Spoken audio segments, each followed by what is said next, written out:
زندگی کے کچھ ایسے حصے بھی آتے ہیں جب انسان مشکلات اور پریشانیوں میں گھرا ہوتا ہے. لاکھ کوشش کرنے کے بعد ہم ان مشکلوں سے، ان مصیبتوں سے، ان پریشانیوں سے نہیں نکل رہے ہوتے. ہم ہر جگہ جاتے ہیں، وظائف کرتے ہیں، ہر چیز کا حل کرتے ہیں، اپنے رویوں کو بدل کے بھی دیکھ لیتے ہیں، لیکن ہم لوگ کی مشکلوں اور پریشانیوں کا حل ہو ہی نہیں ہوتا. کیوں نہیں ہو رہا ہوتا؟ آخر ایسی کون سی غلطی ہے جب اس کے پیچھے کر رہے ہوتے ہیں؟ بعض اوقات ہم ایسے وظائف بھی کر رہے ہوتے ہیں لیکن جو ہمیں پردہ تو ہوتے ہیں کہ کرنے ہیں، لیکن ہمیں یہ نہیں پتا وہ کس طریقے سے کرنے ہیں، کس وقت کرنے ہیں، کتنی مقدار میں کرنے ہیں، اور کیوں کرنے ہیں، کیوں ضروری ہے، کیوں کب نہیں کرنے، ہمیں نہیں پتا ہوتا. ہم لوگ بس جب ہمیں کوئی بتا دیتا ہے ہم کرنے بیٹھ جاتے ہیں کہ ہماری مشکلیں حل ہو جائیں، ہماری پریشانیاں حل ہو جائیں. یار بلیو می، اگر آپ بھی یہ غلطی کر رہے ہیں نا تو آج ہی اس وقت سے میرے آپ کی یہ غلطی دور ہو جائے گی انشاءاللہ. آپ کی مشکلیں اور پریشانیوں کا حل انشاءاللہ کرے گا تو اللہ پاک، لیکن ذریعہ مجھے ضرور بنائے گا. اعوذ باللہ من الشیطان الرجیم، بسم اللہ الرحمن الرحیم. کیسی ہے میری پیاری سی بہنیں؟ امید ہے آپ سب ٹھیک ہوں گی، خوش ہوں گی، اللہ کا ذکر شکر کرتے ہوئے اور استغفار کو اپناتے ہوئے زندگی گزار رہی ہوں گی. تو جناب آج نا میں نے بہت سوچا کیا ولاگ بنایا جائے، کوئی ایسا ٹاپک ہو جو میری بہنوں کو فائدہ دے. بہت سارے ٹاپک ہم نارملی بات کر چکے ہیں، لیکن مجھے یوں لگا کہ ہم لوگ جو ہے نا یار، ہم لوگ کیا کر رہے ہوتے ہیں کہ ہم لوگ کوئی بھی کوئی وظیفہ دے رہا ہوتا ہے، ہم پڑھ رہے ہوتے ہیں، چاہے وہ درود شریف کا ہو گیا، چاہے وہ مطلب حسبی اللہ لا الہ کا ہو گیا، یا لا حول ولا قوت الا باللہ کا ہو گیا. بہت سارے وظائف جو ہے نا لوگ یا معز ہو یا فتاح ہو یا وہاب ہو یا رزاق ہم پڑھ رہے ہوتے ہیں، لیکن اس کا اثر نہیں ہو رہا ہوتا. ہماری مشکلیں، ہماری پریشانیاں، ہماری زندگی کی تنگیاں، رزق کی تنگی نہیں جا رہی ہوتی. ایون کہ ہم لوگ جو ہے نا اتنا کہتے ہیں کہ درود شریف پڑھیں، مشکلیں آسان ہوں گی، پریشانیاں حل ہوں گی، اچھے دن آئیں گے، لیکن پھر بھی دن نہیں بدل ہوتے. اب ہم کیا ہوتا ہے، مایوس رہتے ہیں. اب ہم بولتے ہیں کہ اب جب اللہ نے ہماری تقدیر میں لکھے ہی ایسے دن ہیں تو ہم انہی دنوں میں گزارا کس نہیں گزار لیں گے، اسے کہتے ہیں مایوسی. تو یار میری پیاری بہنوں، آپ نے مایوس نہیں ہونا. آئے میں آپ کو ایک بات بہت سمجھداری سے اور غور سے سنیں، میں آپ کو سمجھاتی ہوں. ہم جو انسان ہیں نا، ہم ادھر بیٹھتے ہیں اس کی غیبت، ادھر بیٹھتے ہیں اس کی غیبت، آنکھوں کا گناہ، ہاتھ کا گناہ، منہ کا گناہ، ہر قسم کے گناہ ہم کر رہے ہوتے ہیں اور پھر ہم ایکسیپٹ بھی نہیں کر رہے ہوتے. ٹھیک ہے، اس سے کیا ہوتا ہے کہ ہمارا جو دل ہوتا ہے نا، دل وہ کالا ہو جاتا ہے. وہ کالا ہو جاتا ہے، یعنی ہمارے دلوں کو زنگ لگ جاتا ہے. اس کے لیے اللہ نے بہت خوبصورت، بہت پیارا نبی والا وظیفہ استغفار بھیجا ہے.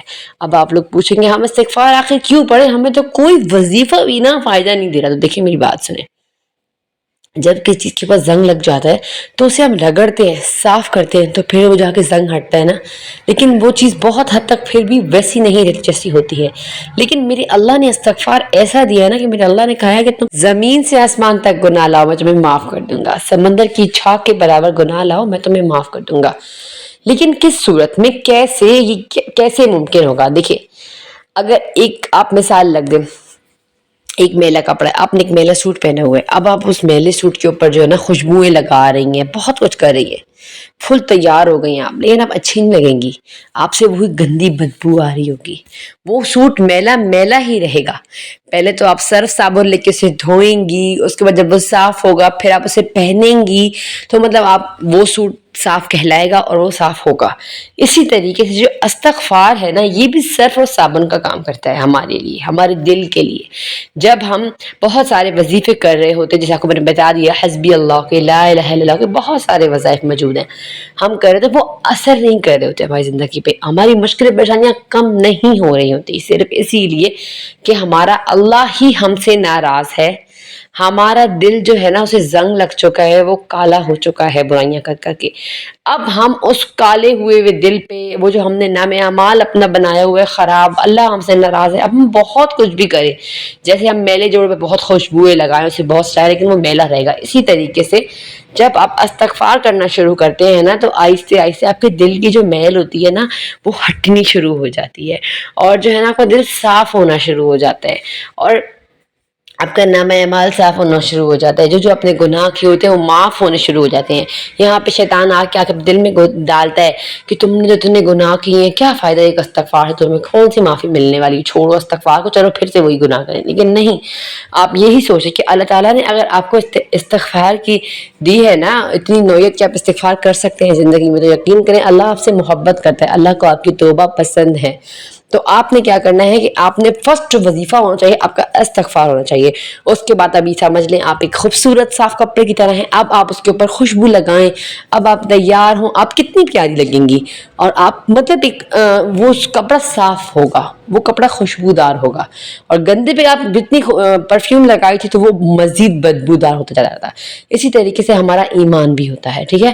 جب ہم استغفار کرنا شروع کرتے ہیں نا تو آٹومیٹکلی ہمارا ایمان جو ہے نا وہ تازہ ہونا شروع ہو جاتا ہے, ہمارا جو ہے نا دل صاف ہونا شروع ہو جاتا ہے. اب کیا ہوگا, اب ہم الحمدللہ استغفار پڑھنا شروع کر دیا. اب اس کے بعد آپ جو وظیفہ کرتے ہیں, جو آپ کو مناسب لگتا ہے کہ مجھے اس مسئلے کے لیے کرنا چاہیے یا اس مسئلے کے لیے کرنا چاہیے, تو آپ بالکل کر سکتے ہیں.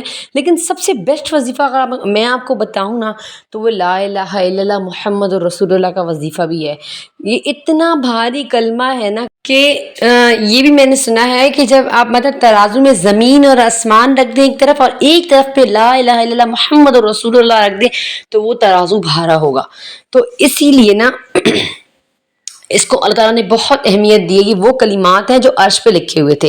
اور ساتھ ساتھ میں آپ کو یہی بتا چلوں, یہ جو استغفار ہے نا یار, یہ وہ چیز ہے جو ہمارے آدم علیہ السلام جب غلطی ہوئی تو انہوں نے اللہ سے استغفار کیا تھا, تو اس وقت یہ استغفار دنیا کا سب سے پہلا وظیفہ سمجھ لیں آپ تھا. کلمے کے بعد کلمہ تو اللہ نے عرش پہ لکھی نا, لا الہ الا اللہ محمد رسول اللہ. اس کے بعد ہمارے آدم علیہ السلام نے اللہ سے استغفار کیا, تو یہ ہمیں ثابت ہوتا ہے کہ جب ہم غلطی کر کے جاتے ہیں نا اللہ کی, تو اللہ کو بہت پسند ہے. کہتے ہیں کہ جو انسان مطلب گناہ کرتا ہے اللہ کی طرف لوٹتا ہے, اس کی مثال ایسے ہے جیسے کوئی صحرا میں کوئی آدمی ہو, کھو گیا ہو اس سے اپنا اونٹ, اور اونٹ کے اوپر نا اس کا سارا سامان وغیرہ ہو, سارا سامان, اور پھر جب اس کو مل جائے اور وہ نا وہ مطلب پاگلوں کی طرح بولے کہ یا اللہ تعالیٰ مطلب یہ تو میرا بندہ ہے, میں تیرا خدا, اتنا اس کو سمجھ نہ آئے. تو اس ایسی ہی خوشی اللہ کو ہوتی ہے جب اللہ تعالیٰ کے لیے کوئی توبہ کر کے لوٹتا ہے, اور وہ اللہ سے توبہ کرتے ہیں, اور اللہ تعالیٰ کہتا ہے کہ بس مطلب کیا میں اس کے لیے کر دوں. تو آپ خود سوچیں کہ جب ہم اللہ کی طرف لوٹیں گے, اپنے دل کو صاف کریں گے, پاک کریں گے, اس کے بعد ہم کلمہ پڑھیں گے, درود شریف پڑھیں گے, اللہ سے مانگیں گے, یقین کریں ہماری زندگی خود ہی بدلنی شروع ہو جائے گی. آپ خود کہیں گے ایک دن اسی کمنٹ کے نیچے آ کے کہ آپ ہی استغفار کے وظیفے نے ہمیں چینج کر دیا, ہماری مشکلوں کو حل کر دیا, اللہ تعالیٰ ہمارا حامی و ناصر ہو گیا. تو بس سارا جو مین چیز ہوتی ہے نا, ہم لوگ کیا کرتے ہیں, ہمیں کوئی چیز بتاتے ہیں, ہم پاگلوں کی طرح بھاگنا شروع کر دیتے ہیں اس کے پیچھے. ہم اس کے پیچھے کی لاجک کو نہیں پڑھ رہے ہوتے. تو کوئی بھی وظیفہ ہے نا, اس کے پیچھے کوئی لاجک ہے, تو وہ ہے استغفار. جب آپ استغفار پڑھیں گے, یہ نہیں اچھا ہماری ایک اور مار بھی ہے, ہم لوگ کیا کرتے ہیں, ہمیں پریشانی کس نے وظیفہ بتا دیا, اب ہم لوگوں نے کہا ہاں چلو ہم پڑھ لیں گے, کتنے دن پڑھنا ہے, کتنی دفعہ پڑھنا ہے, بس یہ مار ہماری یہاں سے شروع ہو جاتی ہے. یعنی کہ اگر آپ وظیفہ کرنا ہے تو آپ اپنے مطلب کے لیے کر رہے ہیں, اللہ کے لیے نہیں کر رہے. جو کام کوئی انسان اپنے مطلب کے لیے کرتا ہے نا, یا کسی اور کے دکھاوے کے, جو اللہ تعالیٰ بھی کہتا ہے کہ جاؤ اس سے ہی بدلہ مانگو. تو جب ہم ایک کام اللہ کے لیے کر رہے ہیں, یعنی استغفار ہم اللہ کو راضی کرنے کے لیے کر رہے ہیں نا, آپ کی نیت یہ ہونی چاہیے استغفار پڑھتے ہوئے کہ میں اللہ کو راضی کر رہی ہوں, میں نے جو کوتاہیاں, جو گناہ, جو نافرمانیاں کی ہیں, ان سب سے میں اللہ آپ سے معافی چاہتی ہوں. تو یا اللہ تعالیٰ آپ مجھے جو ہے نا ان پریشانیوں سے نکالیں, اس کے واسطے. اب یہ نہیں کہیں گے میں اسی لیے استغفار پڑھ رہی ہوں کہ اللہ تعالیٰ آپ میری پریشانیوں کو ختم کر دیں, نہیں, اب آپ نے استغفار کو پکڑا ہے, اپنایا ہے, تو اب آپ نے اسے پوری طریقے سے آزمانا ہے.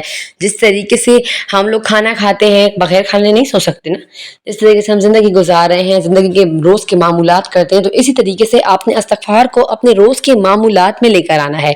میں نے کتنی ویڈیوز میں کہا آپ کو, اٹھتے بیٹھتے چلتے پھرتے, ایون گھر کی صفائی کے وقت, ہر چیز کے وقت آپ کے منہ میں صرف استغفر اللہ ہونا چاہیے. اور جو بیسٹ استغفار ہے نا, بیسٹ ایور, وہ ہے سید الاستغفار. وہ سید الاستغفار, آپ کوئی بھی استغفاری کتاب کھولیں آپ کو مل جاتا ہے. آپ نے وہ پڑھنا ہے دن میں ایک بار. یقین کریں اگر آپ کی موت بھی آ گئی نا, تو آپ کے ہر گناہ اللہ پاک معاف کر دے گا. وہ آپ نے ضرور سید الاستغفار پڑھنے کی عادت ڈالیں. لیکن میں بات کر رہی ہوں صرف آپ لوگوں کو یہ بتانے کی کہ آپ لوگ نماز نہیں پڑھ رہے, مختلف وظائف کر رہے ہیں, لیکن لاجک کو نہیں سمجھ رہے. آج کا میرا مقصد یہ ویڈیو کو یہ تھا کہ آپ لوگوں کو میں لاجک سمجھا سکوں استغفار کے پیچھے کی, کہ خدا را آپ لوگ جو ہے نا یہ ادھر ادھر کے وظیفے لے کے بالکل نہ بیٹھیں. سب سے پہلا, سب سے خوبصورت میرے نبی کا وظیفہ جو ہے وہ استغفار. امام حسن بصری کا قصہ آتا ہے کہ نا ان کی محفل جب لگتی تو لوگ آ کر ان سے وظائف پوچھتے تھے. تو ایک دن بیٹھے ہوئے تھے تو ایک آدمی آیا، اس نے کہا میری اولاد نہیں ہے، مجھے کوئی وظیفہ بتا دیں. تو انہوں نے کہا کہ استغفار پڑھو. پھر ایک آدمی آیا، اس نے کہا میرے رزق کی تنگی ہے، آپ مجھے کوئی وظیفہ بتا دیں. انہوں نے کہا تم استغفار پڑھو. اس طریقے سے ایک اور آدمی آیا، اس نے اپنا مسئلہ بتایا. اچھا سب نے اپنے اپنے مسئلے بتائے نا. تو حسن بصری رحمۃ اللہ نے نا انہیں بتایا کہ آپ جو ہے نا استغفار پڑھیں. ساتھ بیٹھا آدمی سارے یہ دیکھ رہا تھا، تو اس نے کہا کہ آپ نے تو جو ہے آپ نے اس کو استغفار بولا، مطلب ہر مسئلے کا حل استغفار آپ نے بول دیا. تو انہوں نے کہا کہ میں نے نہیں بولا، یہ قرآن میں اللہ تعالیٰ فرما رہا ہے فَقُلْتُ اسْتَغْفِرُوا رَبَّكُمْ إِنَّهُ كَانَ غَفَّارًا.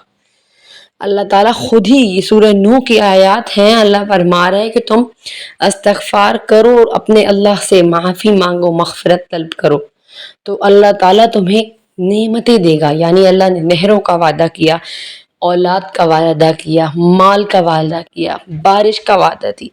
دنیا کی ہر نعمت کا جو وعدہ ہے نا اللہ نے قرآن میں کیا ہے استغفار کے ساتھ. استغفار ایسا وظیفہ ہے نا کہ جو ہم مختلف کتاب، مختلف مفتی لوگوں سے سنتے ہیں یہ کر لو وہ، لیکن استغفار ایسا وظیفہ ہے نا جو قرآن میں میرے اللہ نے لکھا ہے فَقُلْتُ اسْتَغْفِرُوا رَبَّكُمْ إِنَّهُ كَانَ غَفَّارًا. اللہ نے خود ہی بتا دیا آپ کو. اور اس طرح کی بہت ساری آیات قرآن میں موجود ہیں کہ اللہ تعالیٰ کہتے ہیں میں اس قوم پر جب تک عذاب نہیں لایا، جس قوم مطلب استغفار کر رہی ہوں اس قوم پر جب تک عذاب اللہ کا نہیں آتا.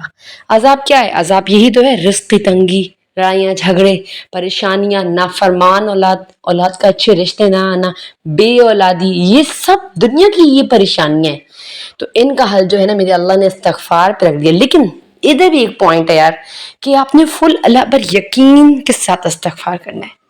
یقین آپ نے بنانا ہے. آپ نے استغفار شروع کیا، آپ نے یقین پہ محنت کرنی شروع کر دی کہ جو اچھا ہم لوگ منہ سے کہہ رہے ہوتے ہیں، ہم اللہ تعالیٰ سے معافی مانگتے ہیں، ہم تو استغفار کا وظیفہ کر رہے ہیں، اتنی دفعہ کر رہے ہیں، اتنی دفعہ کریں، لیکن یقین کریں ہم دل سے اللہ پہ یقین نہیں کرتے کہ اللہ ہی کرے گا.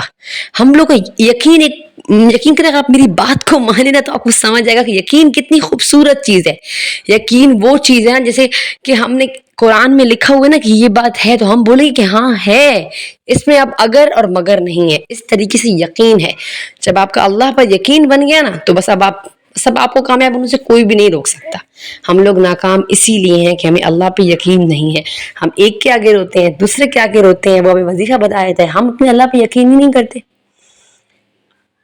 تو میری بہنوں، میری پیاری پیاری بہنوں، بتانے کا مقصد ہی آپ لوگوں کو یہ تھا کہ آپ نے اللہ پہ یقین کو بلڈ کرنا ہے، استغفار کو شروع کرنا ہے. یقین کریں، پھر آپ کی زندگی نہ بدلے تو آپ مجھے کہیے گا.